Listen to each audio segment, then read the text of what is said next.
Good morning, everyone. It's Yvonne back to do your bonus read. I'm going to use the Tarot of the Night for this read. Thank you so much for subscribing to my channel. I've been so enjoying it. I've loved it. I've been very, very busy this week catching up with a lot of people. So it's nice that you're coming for your second reading. Thank you, Ten of Cups jumping out there. Or the Ten of Ducks if you're watching me for a while. Nice to be catching up with some people now that I'm doing, repeat readings for, because I get to see what's happened, what's eventuated, how your lives are panning out, which is really, really nice. Okay, I am still a bit nasally this morning, so do excuse my voice. I'm still having trouble sort of shifting this cold. Hopefully a holiday in a warmer climate might make me feel a little better getting away for a week, which will be nice. Okay. What is going on in the bonus world? All right, we have the Seven of Cups coming out here. Now, the Seven of Cups is the card of illusion, delusion, confusion. So it can be a card, it shows a card in the traditional deck with the 7 cups on, and in each cup there is something different, and it's like you're potlucking here at what you're going to take. So sometimes it means someone's going to offer you something, but you're not really sure what the offer is going to be, or you get a chance to take something and you're not sure what the cup's going to be, which gives rise to the whole idea of having choices but not really knowing what the outcome's going to be. So it can be any one of those things. Behind that, I do have the Six of Swords. So the Six of Swords is the card of moving away from something that no longer is serving you. And in the Six of Swords, we see people in a boat moving away from some situation where the waters are murky and then they become calm. The idea here is that you're moving away from something because you have new options here. And you're looking at where you're going to go, what you're going to do, and how you're going to do that. Now, the Three of Wands is here, which also talks about looking at the future. So someone is definitely moving on from something here. Seven of Pentacles. They've created their own world. So it's like you've created your own, you may have been single for a while. You may have been in a situation, excuse me, where you've had an opportunity to build your own life, to build things up. You might be feeling very excited about new opportunities. You may have moved away from something that didn't serve you any longer, but you're definitely doing the whole I'm comfortable single thing here, or I'm comfortable in my life here. And we do have the Magician coming in. So there is something being manifested. You're bringing in something that you wanted.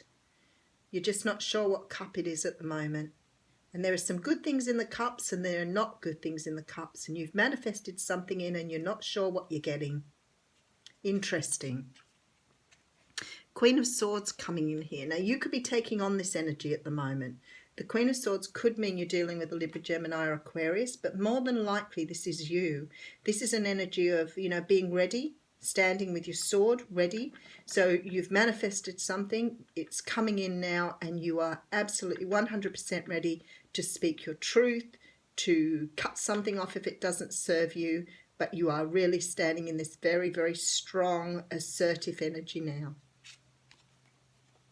Two of Swords. So we've got a decision that needs to be made here. And I guess that might be whether you take this cup or not. But Two of Swords, you're ready to cut that out too. And here's the Ace of Swords. Oh, some of you are really, really standing in your truth now. You know what you want. You know how you want it. You know what it looks like. And you're ready to speak up and say something or take it out if it's not right. This is a brand new start with clarity, with absolute precision here on what it is that you want in your life, because you've been doing this, you've been doing you for a while here. You've been making sure that you are fully self-sufficient.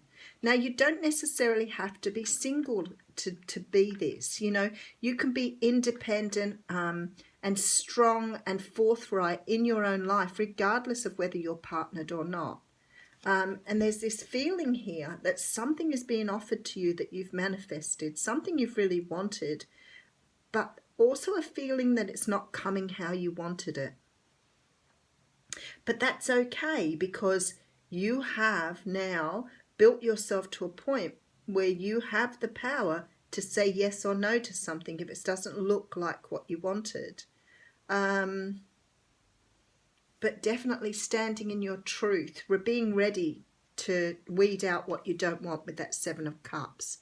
Now we do have a Knight of Swords coming in. So there is somebody coming in here that wants to talk. You've got someone who wants to engage with you here. Now, I do note in this card, he's got his sword down and his head bent. So he's in a position of either an apology or he's asking you for something here, because he's on his knees and he's requesting something. There's no weakness with this, though. It's not like he's showing a weak or vulnerable position. Well, he is vulnerable, but not in a weak way. Maybe I should say that. So he's making himself vulnerable to make this offer. I do note that with the wolf there, though, he is feeling very protected and in his masculine energy here. So this could be someone asking for forgiveness or wanting to talk to you about something. And there you go. Look at you go. Standing there in all your glory, basking in the Queen of Wands energy. So you're definitely like standing up for yourself. You're looking pretty good here. He has his back to you, though. So, and this gives an opportunity for the ending of a cycle. So something in this event helps you to close something out. It could be the person, but it feels like here more this situation of being able to close down things. Page of Cups. This offer is definitely something to do with something you love, something you want to have. This cup here has a fish in it, and it could be a Pisces too. We do have the Emperor here. So this is divine masculine energy. This person knows what they want. This person's really determined. So are you. You're meeting each other on a very mutual ground here. Very neutral, mutual energy. It's like you're meeting someone face to face and being very communicative, open and assertive here. Very strong energy. And I do have the Ten of Cups coming out, which jumped out, of course, at the beginning. So there's a lot of joy and happiness in this event here. Okay, let's just have a look at the cards again. Options. Moving away from something, moving towards something, and you're manifesting.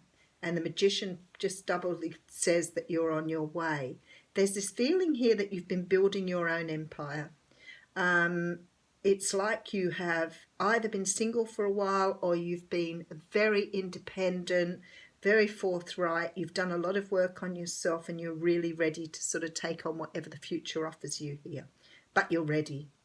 And in walks this person with some sort of offer here. Now, they are wanting to talk. They are wanting to offer up some sort of apology.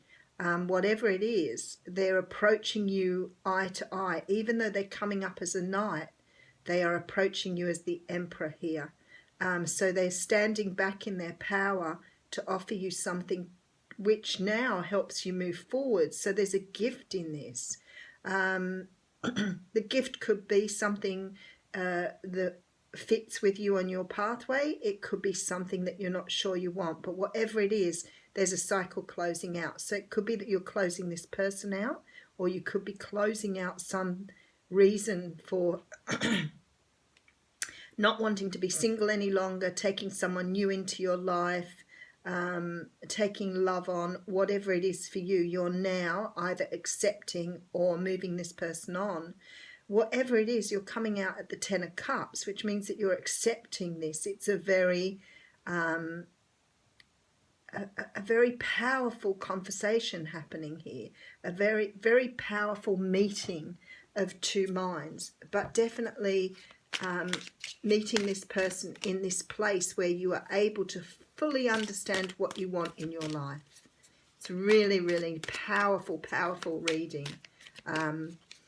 But the Ten of Cups at the end doesn't really tell me whether you're going to move forward with them or whether you're going to walk away from them.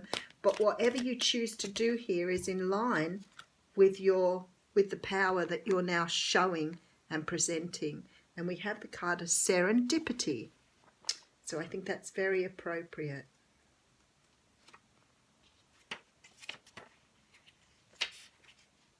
Serendipity. You've stepped into alignment with the greater good, where your dreams and the collective dream resonate in exquisite harmony. Isn't that beautiful? It's just what the reading says. Now is the time for luck and preparation to meet and create miracles that you could never have planned all by yourself. Keep in mind that you're a channel for providence right now, as a higher energy uses you as a force on behalf of the whole world. Your fortune becomes everyone's fortune. Everything you bring into being now will leave a wondrous legacy for others in the future. Your service to the world is being supported at this time. Expect the unexpected and smile, for Spirit loves you so very much. Okay, this is interesting. Because in the relationship part of that, it does talk about the union between two people that Spirit is guiding at the right time. So very, very strong. There's no neediness here. There's no dependency here. There is no desire for, having someone in your life or having something in your life. It's like you are completely impartial here. Whatever happens, happens, and you feel completely in your own power. You're really standing in your power, standing in your truth here, and trying to work out whether this is what you want or not before you move forward. But the very fact the Ten of Cups is here at the end says to me, no matter which way you choose to go, that way is correct. Thanks, everyone. Nice reading.